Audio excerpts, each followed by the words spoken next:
मिट्टी की ढेरी जैसे रब्बा, लहरों में मिलके खो जाए, वैसे ही जात मेरी तन्हा, गैरों में नुमान? मिलके खो जाए।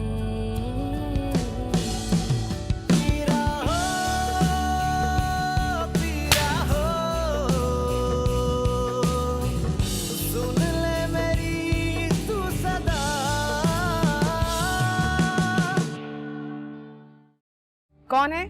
वो जी मैं फातिमा हूँ, वकार की बीवी। प्लीज दरवाजा खोलें, मैं बहुत मुश्किल में हूँ। वकार हमें छोड़कर चले गए बहुत दूर, कभी ना वापस आने के लिए। ये क्या कह रही हो तुम झूठ कह रही हो, ऐसा नहीं हो सकता।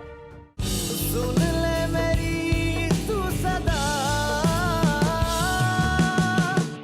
मैंने सबको बताया है कि उनकी बेटियों की शादी हो चुकी है और वो अपनी बेटियों समेत यहां पे आ गई है।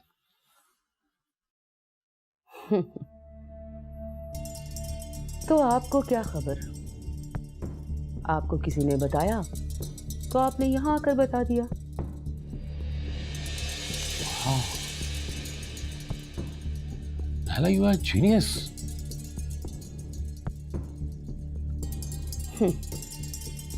अब पता चला आपको। लेकिन एक मसला और भी है। जब लास्ट टाइम भाईजान मुझसे मिलने के लिए यहाँ पे आए थे तो ये बात ही तो मैंने सबसे छिपाई।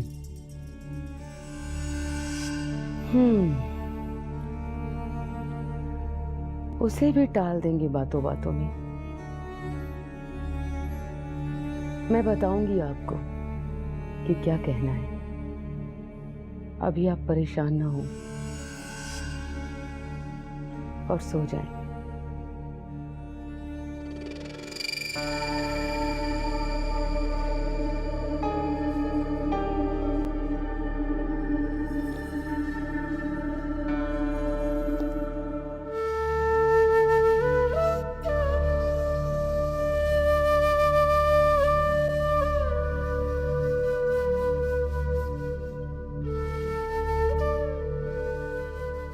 लीजिए, मैं चाय ले आई।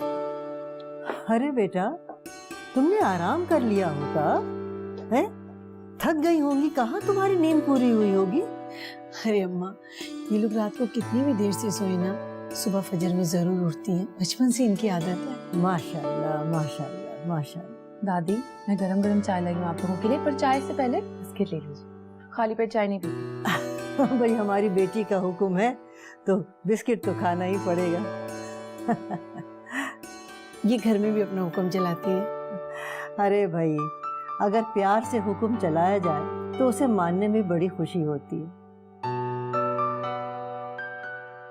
और वैसे भी अब तो ये दोनों बच्चियां मेरे वकार की निशानी हैं। अरे हाँ फातिमा, मुझे तुमसे एक बात पूछनी थी। कौन सी बात अम्मा, पूछिए। मुझे तो ये बताया गया था कि तुम्हारी दोनों बेटियों की माशाल्लाह शादी हो चुकी है। नहीं अम्मा, मासूमा की मंगनी की थी। वकार आए थे मिठाई लेकर, वासिफ से मुलाकात भी हुई थी और उसे मिठाई देकर भी गए थे। अच्छा, वासिफ को मंगनी का पता था, लेकिन उसने तो हम में से किसी से भी इसका जिक्र नहीं किया। बल्कि उसने तो ये कहा था कि भाईजान ने दोनों बच्चियों की शादी कर दी है। हो सकता है अम्मा उसे मुगालता हुआ। अच्छा ये बताओ, फिर वो मंगनी अभी कायम है? नहीं अम्मा, वो मंगनी कहाँ रही। मेरी मासूमा पर तो ऐसी क़यामत टूटी कि मैं आपको क्या बताऊं। मैंने तो आपको बताया ही नहीं कि वकार की डेथ के बाद हम किस किस अज़ियत से गुजरे। कंपनी में उनकी ग्रेजुएटी और दीगर फंड की मद में 20 लाख रुपए जमा थे, और जो उन्होंने मशीन लगाई थी उसके 5 लाख और हादसाती मौत के तकरीबन इतने ही बनते थे। मगर उसके बॉस ने 40 लाख ना देने की वजह से वकार पे उल्टा कंपनी के वाजबात का इल्जाम लगा दिया और हमें कंपनी के मकान से भी निकाल दिया।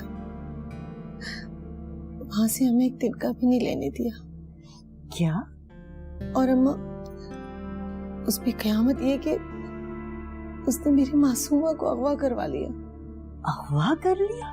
ये तुम क्या कह रही हो भाई? उसने हमें खौफजदा किया था अम्मा, ताकि बेटी की बदनामी का हम कुछ सोचने की मोहलत ही ना दे। शुक्र है कि मेरी बेटी की इज्जत पे कोई आंच नहीं आई। उसने हमें सिर्फ खौफजदा किया था ताकि बेटी की गुम होने का गम हमें कुछ सोचने की मोहलत ही ना दे। देखो फातिमा, आज तो तुमने मेरे सामने इस बात का जिक्र कर दिया, लेकिन अब इस किस्से को यहीं दफन कर दो। समझ गई तुम? अच्छा छोड़े ना इन बातों को, आप ही चाय बना के लाई हैं आप लोगों के लिए। और दादी, आपको पता है मेरी आप ही बहुत अच्छी चाय बनाती है। अच्छा, ये तो भाई पी के ही पता चलेगा। नायला, हमें अपना रवैया बहुत अच्छा रखना होगा। हमारे किसी भी रवैये से अम्मा जान को ये शुबा नहीं होना चाहिए कि हमने उन्हें जो कुछ भी बताया वो किसी प्लान के तहत बताया है। अगर वो कोई बात करेंगी तो मैं उनसे कह दूंगा कि सिर्फ एक छोटी सी गलतफहमी थी। अब लोग इस घर में भी आ चुके हैं, अम्मा जान से भी मिल चुके हैं, लिहाजा अभी हमें कोई नया प्लान नहीं बनाना, बस उनसे मजबूत ताल्लुकात बनाने, खुशगवार ताल्लुकात, ताकि अम्मा का और उनका एतमाद हासिल कर सकें। क्या बता, जो काम गुस्से और नफरत से नहीं हुआ वो मोहब्बत से हो जाए। समझ रही हो ना मैं क्या कह रहा हूं? जी समझ रही हूँ, आप फिक्र ना कीजिए। हमें हवा का रुख देख कर चलना होगा। ये बात, अब मैं जा रहा हूँ नाश्ते की मेज पे, तुम आओगी और बहुत ही अच्छे माहौल में उनके साथ नाश्ता करना है, ताकि बस कर दीजिए वासिफ, मैं बच्ची नहीं हूँ। चलिए आप, मैं चेंज करके आ रही हूँ। जल्दी से आ जाओ, जल्दी से आ जाओ, जल्दी से।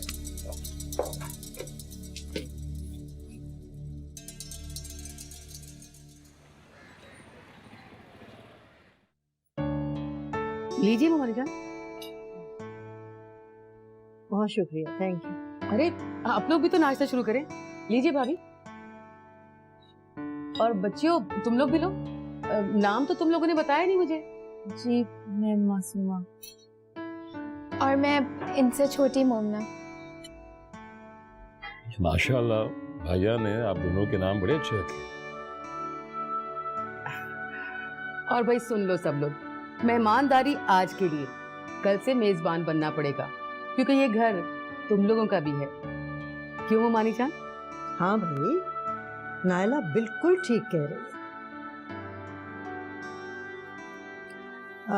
वो नौफिल बेटा, नाश्ते के बाद ड्राइवर से कहना गाड़ी तैयार कर ले, मुझे जरा बाजार जाना है, इन लोगों के लिए कुछ सामान खरीदना है। ड्राइवर से क्यों जान, मैं खुद ले चलूंगा आपको। तुम ले चलोगे? तुम्हें तो जहाँ तक मुझे याद है अपने इंटरव्यू के लिए जाना था। नहीं, वो कल जाना है मुझे। ओह, फिर ठीक है। भाभी जान, आप लोगों को तो कंपनी की तरफ से मकान मिला हुआ था, जो कि कंपनी ने वापस ले लिया होगा, तो उस दौरान कहाँ रहे आप लोग? अरे भाई, वो भी एक लंबी कहानी है बेटा। हाँ, वकार का जो बेईमान बॉस था ना, उसने वकार की 30-40 लाख की ग्रेचुटी हथियाने के चक्कर में वकार को ही मकरूज करार दे दिया, उस पर दावा कर दिया। और भाई, कर्ज चुकाने के नाम पर घर का जो सारा सामान था वो भी समेट के ले गया। बहुत ही बदमाश आदमी था। जाहिर बात है ये लोग क्या करते। बहुत बुरा हुआ। 30-40 लाख की रकम कम नहीं होती है माँ। अकेली औरत थी, मैं भला क्या कर सकती थी। अरे बेटा, लानत भेजो। अब जो गुजर गया ना उसका जिक्र भी मत करो। अल्लाह का दिया हमारे पास बहुत कुछ है। अच्छा नायला, नुमान कहाँ है? मेरे ख्याल से सारा तो अभी तक सो रही होगी। वो अम्माजान, नुमान को साइड पे जाना था ना, वो साइड पे चला गया अपने। अच्छा अच्छा। आप नाश्ता कीजिए आराम से।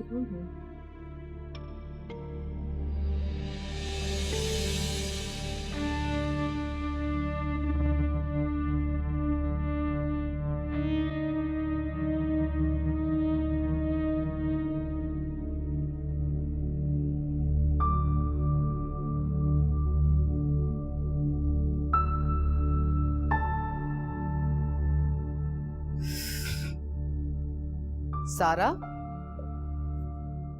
सारा, सारा, क्या है मामा, कान में क्यों चीख रही हैं? अगर अब भी ना उठी ना तो मैं घसीट कर बेड से नीचे फेंक दूंगी। चलो उठो अब। क्या हुआ है? कौन सी कयामत आ गई है? कयामत तो तुम्हारे सामने आई है रात, देखा नहीं तुमने? वो भिखारन जैसी शक्लों वाली औरतें, वो क्या कयामत है? वो भिखारन जैसी औरतें जो है ना, वो तुम्हारे दादा की आधी जायदाद की वारिस हैं और तुम्हारी दादी की चहेती भी। और अगर तुमने अपनी आदतों को ना बदला ना तो बहुत जल्द वो इस घर की मालकिन भी बन जाएंगी। इसलिए अपनी आदतों को बदलो और दादी के करीब होने की कोशिश करो, वरना वो सारी जायदाद ले उड़ेंगी और तुम मुंह देखती रह जाओगी। चलो उठो, आधा दिन निकल चुका है। चलो उठो, आ जाओ सारा। अब मुसीबत है। ये है तुम्हारा वाला। अम्मा, ये आपने इतनी सारी हमें शॉपिंग करवा दी, आपने बहुत तकलीफ की है।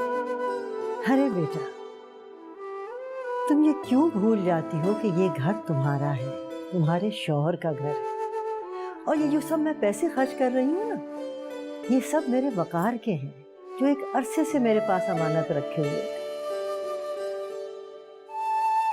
और भाई तुम फिर खुद सोचो कि वाजिद अली शाह की पोतियां कोई उतरन पहनेंगी?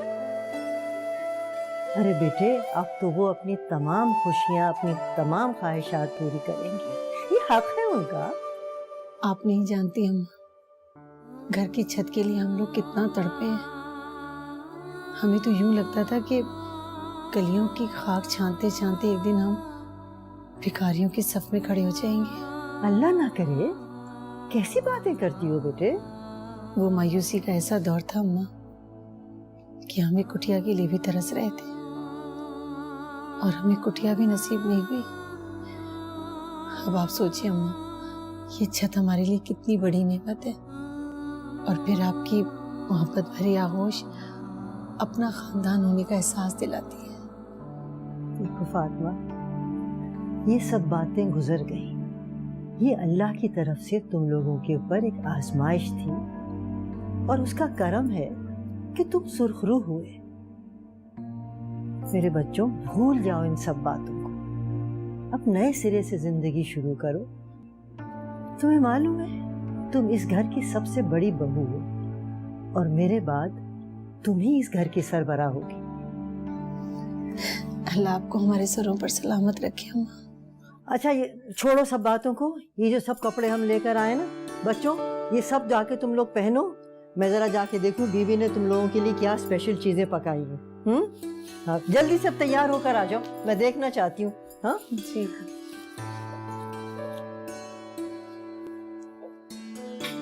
अम्मी, अम्मी कितनी अच्छी है ना दादी जान। ये वाला, ये तो आप ही, ये आपका है। ये ले।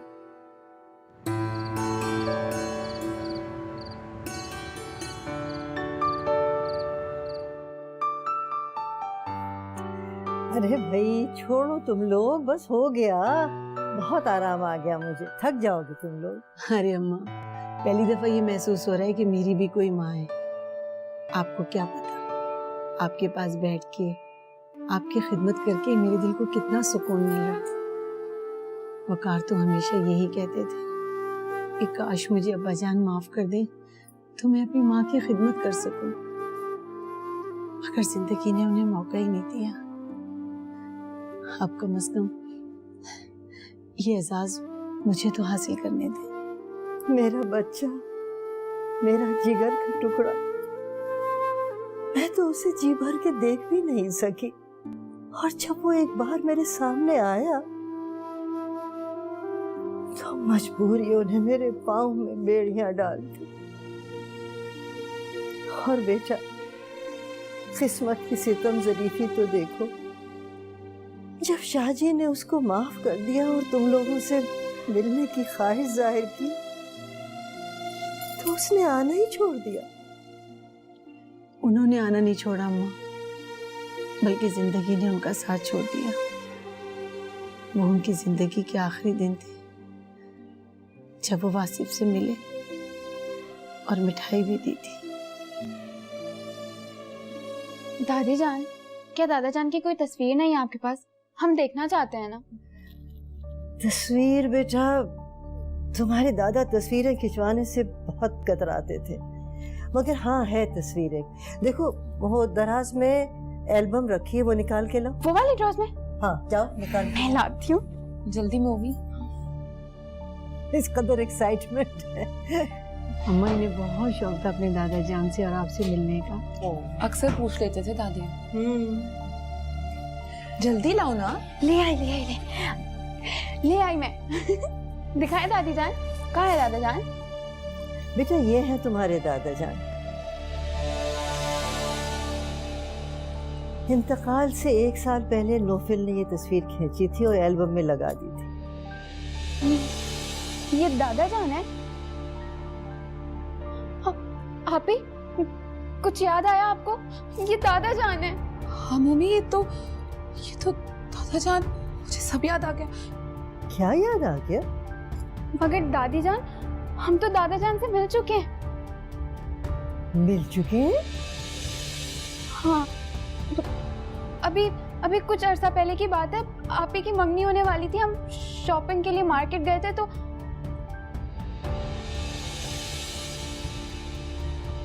हाँ, अब मुझे सब याद आ गया।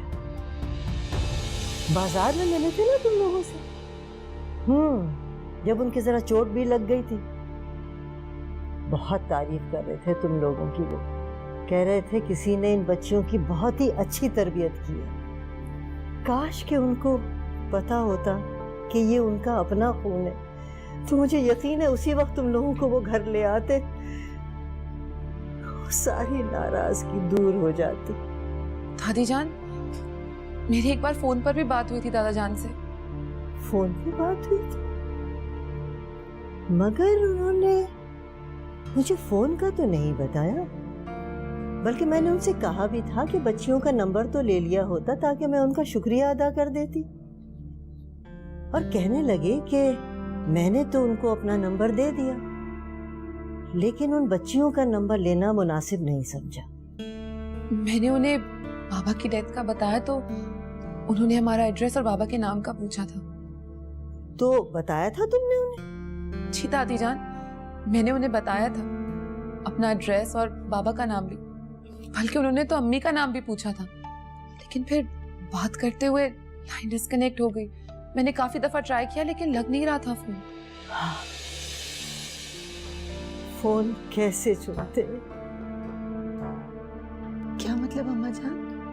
बस बेटा, उन्होंने अपने बेटे की मौत की खबर सुनी और उसके पीछे पीछे चल गए। क्या सितम ज़रीफ़ी है, क्या सितम ज़रीफ़ी है मेरे अल्लाह। मेरा बेटा भी मुझसे जुदा हो गया, मेरा शौहर भी। ज़ुम्मा मत रोया।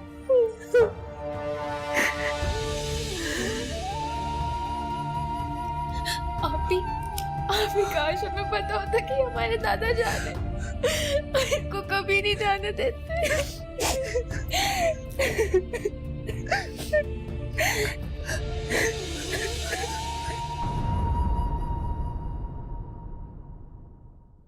सुन ले मेरी तू सदा घर की मुलाजमा बन के रह जाओगी तुम। अगर वो हमारी सारी शर्तें मान गया ना तो तुम ऐश करोगी ऐश, और देखना तुम्हारा खूंटा भी मजबूत हो जाएगा।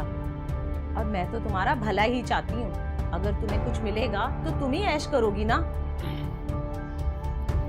भाभी ये आपके लिए। ये क्या है वासिर? कुछ नहीं है, बस एक ढेर सी रकम है आपके लिए और आपके बच्चों के अखराजात के लिए।